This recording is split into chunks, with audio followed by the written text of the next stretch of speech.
Chapter 2, Lessons from a Basket. The next day, Kaya went to find Two Hawks, who was sitting outside one of the lodges. Sometimes he sat there all day without moving, an antelope hide wrapped tightly around him. I know you can't walk yet, but I bet you can run, Kaya said to him. Two Hawks frowned. He understood only a few words of her language. Kaya used her hands to speak to him. Do you want to ride with me? What to? He said. He learned the word for no right away. He shrugged, his lips turned down. With his hand he signed, leave me alone. But Kaya wasn't going to leave him alone. She'd been thinking about what Swan Circling had said. Two Hawks was unhappy. Kaya's father had promised they would help Two Hawks get back to his people in the spring, but that time was a long way off. Since Two Hawks had been here, he hadn't smiled once. Kaya couldn't help him get home any faster, but she could be a better friend to him. She sighed to him, You can't just sit there. I'm going to get a horse for you. What to? He said again and shook his head.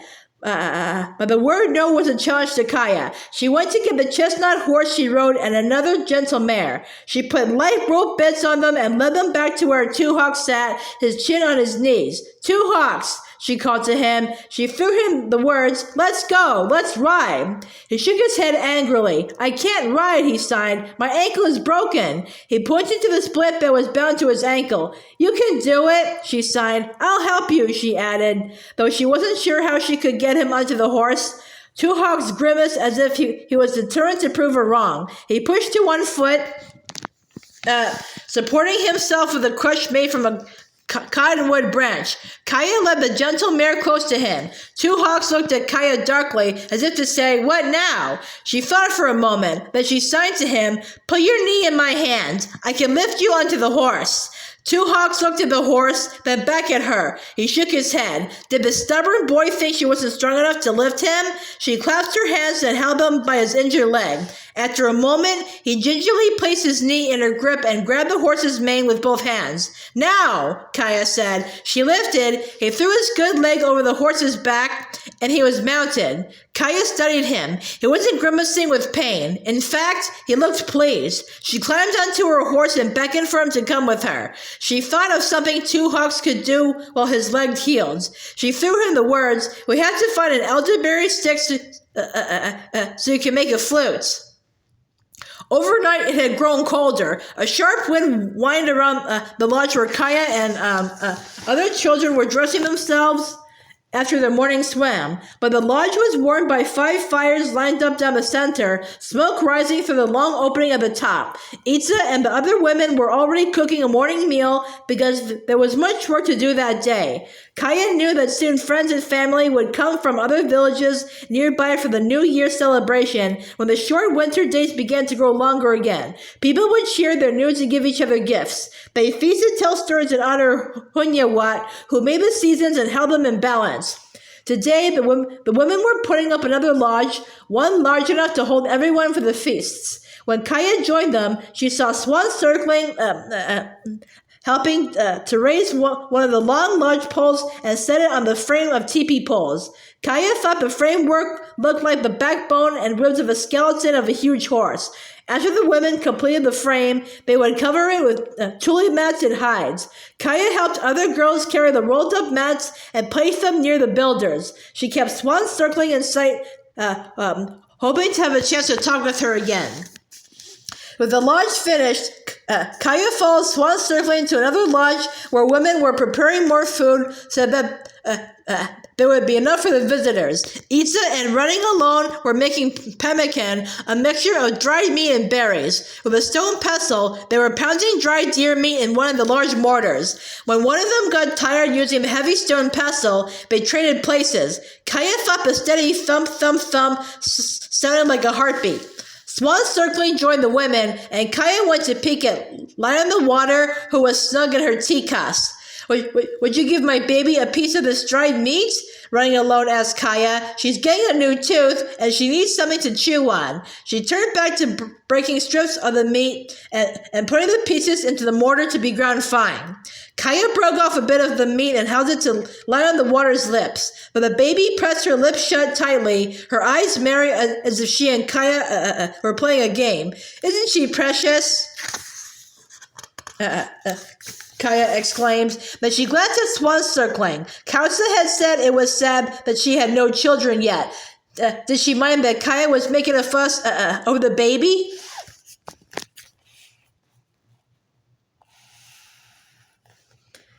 Kaya kept Swan Circling inside, hoping to have a chance to talk with her again. Swan Circling was using the large pestle. Her strong arms gleamed with sweat from the hard work. When I saw you girls in the stream this morning, I thought of the time when I was your age, she said when Kaya caught her eye. Do you like to swim? Uh-huh, Kaya said. So do I, Swan Circling said. I come from a place where the Snake River joins the Big River. My friends and I swam every chance we got. My mother called us the Fish Girls. Someday I'll show you my favorite places to dive for the cliffs, Kaya. You're always thinking of the future, aren't you? Itza said to Swan Circling. Many times I've heard you say someday this or someday that. It's true, Swan Circling said. She smiled at Itza, who was her good friend, and passed her the pestle, but she wiped her face with the back of her hand. Do you often think of what's to come, Kaya? Kaya was thinking that no one had ever asked her as many questions about herself as Swan Circling did. Kaya liked that. I think of seeing my horse again, Kaya said. Mostly I think of getting my little sister back, but I don't know how I can do that. When a way opens, you'll be ready, Swan Circling said with confidence. I saw you riding with Two Hawks yesterday. I don't know how you persuaded him to get on a horse, but you did. He looked as if he was in a much better mood. You have a strong will, Kaya, and I'm glad you think of the needs of others. Kaya gently rocked the baby in the tea-cos. Lulled by the motion and the voices of the women, Light on the Water was falling asleep. Oh, how Kaya wanted to be the girl Swan Circling believed her to be, and how she feared she wasn't. Pay attention, I have something to tell you, Kauta said to Kaya and the other girls and women who were gathered around making baskets. On these long winter evenings, when the wind howled like a pack of wolves, they stayed close to the glowing fires in the warm lodge. Kauta never missed a chance to teach the children with stories or legends. She was a wonderful storyteller and acted out the different parts with her hands and her low musical voice. Kauta held up a basket made of cedar bark. Here's a basket traded to me by one of our friends to the west, she said. She told a story to go with the basket, a story about how Cedar Tree taught them basket making, she continued. Listen, I'll tell it to you. Kaya sighed with pleasure. She glanced over her shoulder at Swan Circling, who was twining a basket as she listened with the others. Swan Circling caught Kaya's glance and nodded, as if to say, yes, I like to listen to stories too. It was so, my children, that a long time ago, all the animals, plants, trees, and creatures could walk and talk the way that people do, Countess began. In those long ago days, Gray Squirrel was a girl, like all of you, but she was a little slow in her thoughts, and she was clumsy too. Day after day, she sat all alone under a cedar tree. Cedar Tree began to feel sorry for Gray Squirrel and decided to help her. He couldn't allow her to grow up without learning what a girl needs to know.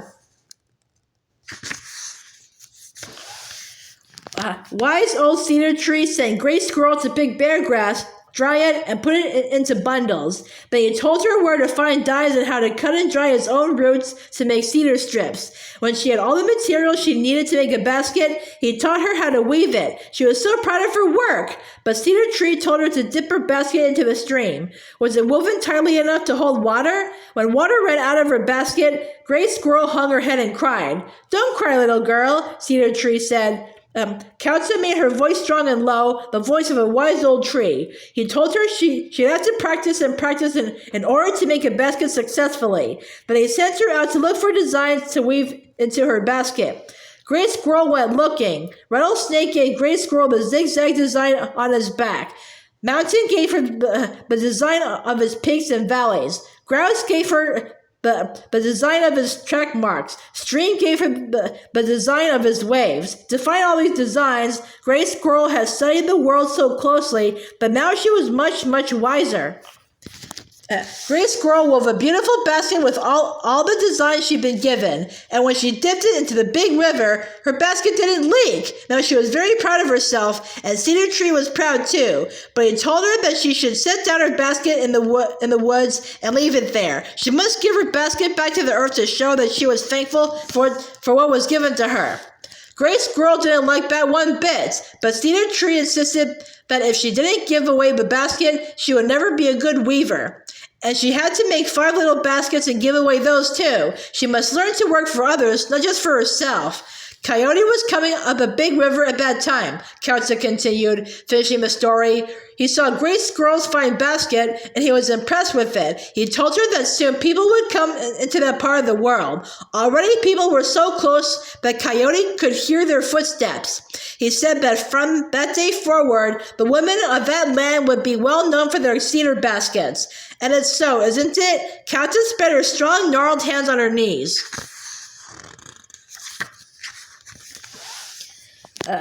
One little girl gazed up at Kautza longingly. Tell us another story? She asked. Kautza smiled. Instead, why don't you make a little twine basket like the one Kaya is working on? I'll start it for you, and she'll help you if you get into trouble. Won't you, granddaughter? Kautza, Kaya said. She would do anything that her grandmother asked of her, but she hoped Swan Circling had heard how quickly she agreed to Kautza's request. She wanted her friend to think well of her. It seemed that no matter what Kaya was doing, she had Swan Circling on her mind. The next morning, as Kaya stepped out of the stream where the girls had taken their morning swim, she saw Swan Circling beckoning to her. The frigid air made Kaya feel like running and jumping with energy. She pulled her elk robe around her and hurried to meet Swan Circling. Toss may we, Kaya said.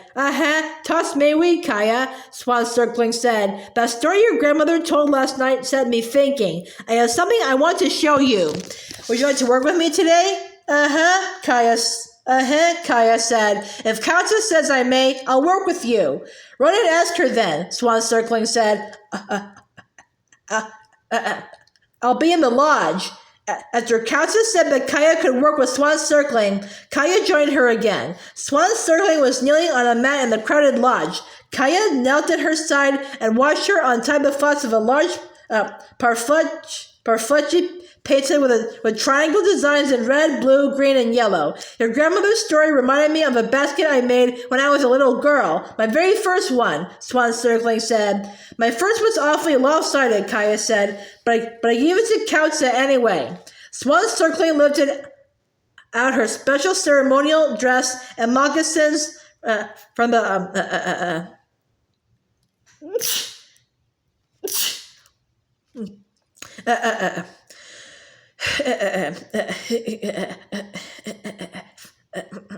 from the parfleche and set them aside, but she took out a little brown twine basket and handed it to Kaya. You can see that my first basket's lopsided too. Kaya smiled at the lumpy little basket. She liked to imagine Swan Circling as a girl with small hands and big ideas, a girl just like Kaya. She was happy to be sitting at her friend's side. Didn't you give your first basket to your grandmother? She asked. Swan Circling nodded. I did. After she died, it was given back to me. I'm glad. This basket taught me many lessons. Kaya turned it over. With her fingertip, she traced the weaving. Was one of the lessons to make your twining tighter? Swan Circling smiled. To pull the cord tighter was one thing I learned, but that wasn't all. I learned about patience, too. I was a very bold, headstrong little girl. I thought that there was nothing I couldn't do. But you can do anything, everything, can't you? Kaya asked. Now Swan Circling laughed. Of course I can't. She put her warm hand on Kaya's knee. You see, I've been watching my grandmother weave her baskets, and I was sure I knew how. I decided I was going to make a beautiful one just like hers. I got my basket started, but I made mistake after mistake. Finally, I had this pitiful little thing to show her.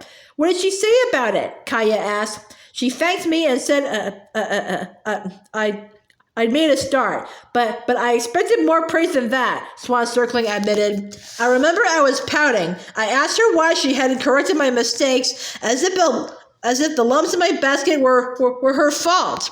Then she told me, everyone has to have her own experience. Everyone has to learn her own lessons. Little by little, I understood that to make a mistake is not a bad thing, but I should be wise enough not to make the same mistake again and again.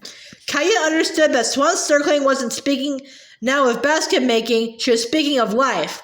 This was a chance for Kaya to tell Swan Circling about how she got her nickname and why the enemies were able to capture her in speaking rain, and about her guilt for escaping without her sister. She could tell Swan Circling the truth. I've made mistakes too, Kaya began. Swan Circling waited for her to go on, but then Kaya lost her nerve. What if she told Swan Circling the truth, but her friend lost respect for her? If she did, she wouldn't seek out Kaya anymore. No, Kaya couldn't risk losing Swan Circling's friendship. I left holes in a basket I was making, Kaya said in a determined voice. But my grandmother showed me right away so I could do a better job. She handed back the clumsy little basket. Swan Circling repacked it with the other things and tied the parfleche. Is something troubling you? She asked Kaya. There's a crease right here. She put her fingertip between Kaya's eyebrows. Kaya didn't meet Swan Circling's gaze. No, nothing's troubling me, she said. Still, Swan Circling waited. After a moment, she put the parfleche back in the stack against the large wall. Maybe we've done enough talking, she said. Come, let's pack up the pemmican and put it into storage.